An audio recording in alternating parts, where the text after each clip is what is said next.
Hello guys, welcome to Easy Web. चलिएगा, तो आज के सेशन में अपन देखने वाले क्लासिफिकेशंस ऑफ कंप्यूटर, यानी कि कंप्यूटर को कितने भाग में डिवाइड किया गया है और किस किस तरीके से डिवाइड किया हुआ है। राइट, सो जस्ट यहाँ पे एक बार आ जाता है क्लासिफिकेशंस ऑफ कंप्यूटर के अंदर। अगर अपन कैटेगरी वाइज अगर क्लासिफिकेशन करेंगे किसी भी कंप्यूटर का, तो इसको मोस्टली 3 कैटेगरीज के अंदर डिवाइड किया गया है। सबसे फर्स्ट टाइप, यानी कि कंप्यूटर के कितने टाइप होते हैं, किस किस तरीके का कंप्यूटर होता है। इसी तरीके से कंप्यूटर की साइज के अकॉर्डिंग अलग तरीके से डिवाइड किया हुआ है और पर्पस के अकॉर्डिंग कंप्यूटर को किस तरीके से डिवाइड किया हुआ है। राइट, सो आज के इस सेशन में अपन कंप्लीट कंप्यूटर के बारे में देखने वाले हैं कि बेसिकली कंप्यूटर को कितने भाग में और किस किस भाग में डिवाइड किया हुआ है। राइट, सो जस्ट यहाँ पे नेक्स्ट चलते हैं। सो सबसे फर्स्ट देखते हैं कि कंप्यूटर को टाइप के अकॉर्डिंग किस तरीके से डिवाइड किया हुआ है। तो कंप्यूटर के अंदर 3 तरीके से इसको डिवाइड किया हुआ है। सबसे पहला एनालॉग कंप्यूटर आता है, उसके बाद में डिजिटल कंप्यूटर आता है, उसके बाद में हाइब्रिड कंप्यूटर आता है। अब तीनों का अलग अलग काम होता है, क्या होता है। तो सबसे पहले अपन देखेंगे एनालॉग कंप्यूटर। एनालॉग कंप्यूटर क्या करता है, बेसिकली ये आपका बेसिकली मेजरमेंट करने का काम करता है।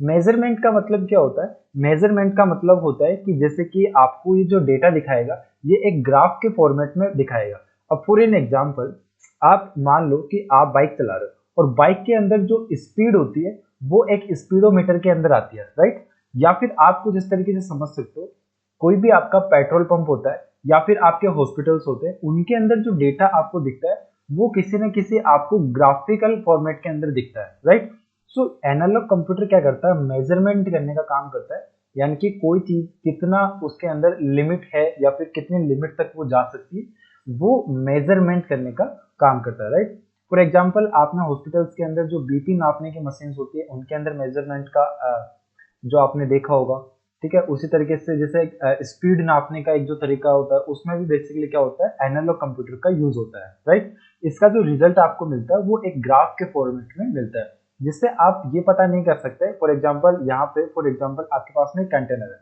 इस कंटेनर के अंदर मान लो ये 50% भरा है, 60% है, 40% है, 70%, ये कितना है। अगर आपको ग्राफ के फॉर्मेट में दिखेगा तो ये कितना है, यहाँ पे आपको 50 है, 60 है या 40 है, कितना है ये एग्जैक्ट आपको पता नहीं चलेगा। तो ये बेसिकली क्या करता है, ये मेजरमेंट कर सकता है, यानी कि ये अंदाजन, यानी कि आपको एक ग्राफ फॉर्मेट में डेटा आपको विजिबल करवा सकता है। राइट, सो एनालॉग कंप्यूटर बेसिकली आपका मेजरमेंट करने का काम करता है। उसके बाद में आता है अपने पास में डिजिटल कंप्यूटर। तो डिजिटल कंप्यूटर बेसिकली क्या करता है, डिजिटल कंप्यूटर अपने को बाइनरी कॉन्सेप्ट के अंदर डेटा विजिबल करता है। बाइनरी कॉन्सेप्ट का मतलब 0 और 1 के फॉर्मेट में आपको डेटा दिखाता है और इनका जो रिजल्ट होता है वो बेसिकली आपको नंबर में मिलता है। राइट, सो अभी इसी तरीके से अपन देखते हैं, तो अभी अपन जितने भी कंप्यूटर्स अपन जो यूज करते हैं वो सारे आपके डिजिटल कंप्यूटर्स के अंदर आते हैं, जिसके अंदर अपन क्या कर सकते हैं, किसी भी पार्ट को एक बार देख सकते हैं। फॉर एग्जाम्पल, आपने अगर मान लो किसी पेट्रोल पंप से अगर पेट्रोल भरवाया, तो पेट्रोल पंप के ऊपर आपको अमाउंट दिख जाएगा कि आपने अमाउंट कितने अमाउंट का आपने पेट्रोल भरवाया। राइट, सो इसी तरीके से डिजिटल कंप्यूटर जो होता है आपको बाइनरी कॉन्सेप्ट में, यानी कि 0 और 1 के फॉर्मेट में आपको डेटा आपको शो करता है। राइट, इसी तरीके से एक और कंप्यूटर आता है अपने पास में, hybrid computer. Hybrid computer basically क्या होता है, कॉम्बिनेशन ऑफ बोथ होता है, यानी कि कॉम्बिनेशन ऑफ बोथ का मतलब होता है कि हाइब्रिड कंप्यूटर्स के अंदर क्या होता है कि फॉर एग्जांपल यहाँ पे एक साइड में आपके पास में ग्राफ भी लगा होगा और दूसरी साइड में आपको नंबर भी विजिबल हो रहा होगा। राइट, तो हाइब्रिड कंप्यूटर्स के अंदर आपका मेजरमेंट भी होता है और उसके अंदर आपको बाइनरी नंबर्स भी आपको देखने को मिलते हैं। राइट, तो ये था अपने पास में टाइप्स ऑफ कंप्यूटर, यानी analogue computer, digital computer and hybrid computer. Right, so types के अकॉर्डिंग अपन कंप्यूटर को 3 भाग में एक बार डिवाइड करेंगे। उसके बाद में अपने पास में आता है कंप्यूटर को डिवाइड करते हैं अपन साइज के अकॉर्डिंग। अब साइज के अकॉर्डिंग कैसे करते हैं, तो सबसे फर्स्ट आता है अपने पास में माइक्रो कंप्यूटर। माइक्रो कंप्यूटर अपन किसे बोलते हैं, तो जितने भी अपन नॉर्मल कंप्यूटर्स यूज करते हैं उनको अपन माइक्रो कंप्यूटर बोलते हैं। माइक्रो कंप्यूटर आप उनको बोल सकते हो या फिर आप उनको पीसी बोल सकते हो। पीसी का मतलब पर्सनल कंप्यूटर जिसे आप बोलते हो। राइट, उसके इसका जो यूजेज होता है, ये क्या यूज होता है, इसका यूजेज होता है नॉर्मल यूजेज। फॉर एग्जांपल, आप अपने कंप्यूटर के अंदर क्या क्या कर सकते हो, आप नॉर्मली आप उसके अंदर क्या देख सकते हो, मूवीज देख सकते हो, आप उसके अंदर वीडियोस देख सकते हो, आप उसके अंदर ऑडियो फाइल्स देख सकते हो, आप उसमें कोई पीडीएफ ओपन कर सकते हो, आप कोई उसमें डॉक्यूमेंट क्रिएट व्यू कर सकते हो, राइट। उसके अंदर आप टाइपिंग कर सकते हो, आप उसके अंदर प्रेजेंटेशन कर सकते हो। तो ये सारे बेसिकली क्या है, नॉर्मल काम है। तो नॉर्मल यूजेस के लिए आपका जो कंप्यूटर काम में आता है वो बेसिकली आपको माइक्रो कंप्यूटर काम में आता है, राइट। इसको अपन पीसी या पर्सनल कंप्यूटर भी बोलते हैं, ठीक है। उसके बाद में अपने पास में आता है मिनी कंप्यूटर। मिनी कंप्यूटर क्या होता है, बेसिकली मिनी कंप्यूटर के अंदर जो प्रोसेसर होते हैं वो प्रोसेसर एक से ज्यादा होते हैं, राइट। तो मिनी कंप्यूटर के अंदर थोड़ा सा स्पीड नॉर्मल कंप्यूटर से क्या होती है, थोड़ा सा ज्यादा होती है। इनकी साइज भी बेसिकली थोड़ी सी ज्यादा होती है।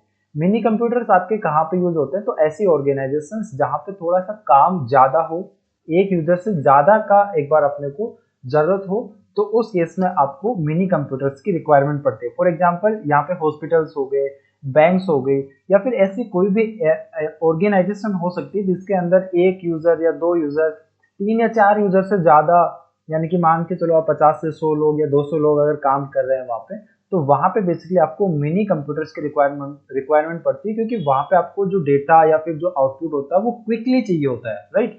तो वहां पे अपने को मिनी कंप्यूटर्स की एक बार रिक्वायरमेंट होती है, ओके। नेक्स्ट अपन देखते हैं मेन फ्रेम कंप्यूटर्स। अब ये मेन फ्रेम कंप्यूटर्स क्या होता है, मेन फ्रेम कंप्यूटर्स का मतलब होता है ये जो कंप्यूटर्स होते हैं मेन फ्रेम कंप्यूटर, इनके सबसे फर्स्ट थिंग तो साइज थोड़ी सी बड़ी होती है, इनकी स्पीड दोनों कंप्यूटर से, माइक्रो कंप्यूटर और मिनी कंप्यूटर दोनों कंप्यूटर से स्पीड इनकी थोड़ी सी ज्यादा होती है। साथ ही साथ में इनके अंदर स्टोरेज भी इसकी ज्यादा होती है, और इसके अंदर जो स्पेस होता है वो मिनी और माइक्रो दोनों से ही ज्यादा होता है, राइट। तो इसके अंदर साइज भी थोड़ी सी ज्यादा होती है, स्पीड भी उसकी सुपर फास्ट स्पीड होती है, और स्पेस भी इसके पास में ज्यादा होता है। मेन फ्रेम कंप्यूटर ही कहलाते हैं। अब मेन फ्रेम कंप्यूटर कहाँ पे काम में आते हैं, तो जितनी भी बड़ी ऑर्गेनाइजेशंस होती है वहां पे आपका मेन फ्रेम कंप्यूटर्स काम में आते हैं, राइट।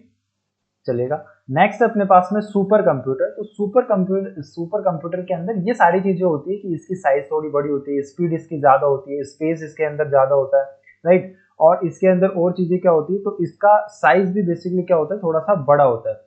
इसका मेन जो है वो इसकी स्पीड होती है कि इसकी स्पीड बहुत ही फास्ट होती है। और सुपर कंप्यूटर की साइज इतनी बड़ी होती है, लाइक आप कंसिडर कर सकते हो कि एक रूम की जितनी साइज होती है सुपर कंप्यूटर्स की, राइट। तो ये होता है बेसिकली आपका सुपर कंप्यूटर। अब सुपर कंप्यूटर्स आपके कहाँ पे काम में आते हैं, तो ये बहुत ही बड़ी ऑर्गेनाइजेशंस में काम में आते हैं। फॉर एग्जांपल आपका मान लो कि कोई ऐसा ऑर्गेनाइजेशन है जहाँ पे कोई साइंटिफिक काम, साइंटिफिक से रिलेटेड यानी कि साइंटिस्ट से रिलेटेड कोई काम होते हैं, तो वहां पे बेसिकली ये सुपर कंप्यूटर्स की रिक्वायरमेंट होती है, जो कि सिस्टम आपके 24/7 चलते रहे।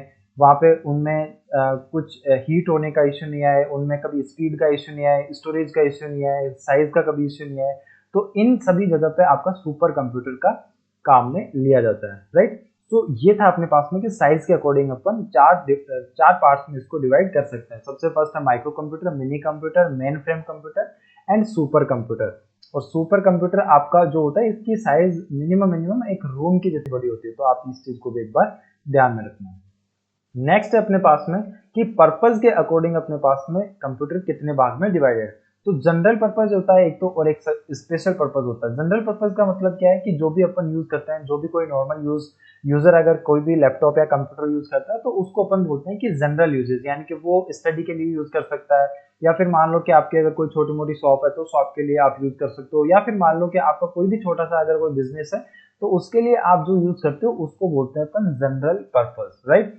एक होता है आपके पास में स्पेशल पर्पस। स्पेशल पर्पस का मतलब ये हो गया कि फॉर एग्जांपल मान लो कि आप ऐसी कोई ऑर्गेनाइजेशन यूज कर रहे हो, ऑर्गेनाइजेशन ऑन कर रहे हो जिसके अंदर आपके पास में 100 से 200 यूजर या फिर मोर देन 100 या 200 यूजर्स है, तो उस केस में आपको जो सिस्टम की रिक्वायरमेंट पड़ती है उसको बोलते हैं अपन स्पेशल पर्पस, या फिर स्पेशल कंप्यूटर्स वहां पे अपन यूज करते हैं। तो ये आपका पर्पस डिफाइन करता है कि आपको कौन सा कंप्यूटर की रिक्वायरमेंट यहाँ पे होने वाली है, राइट।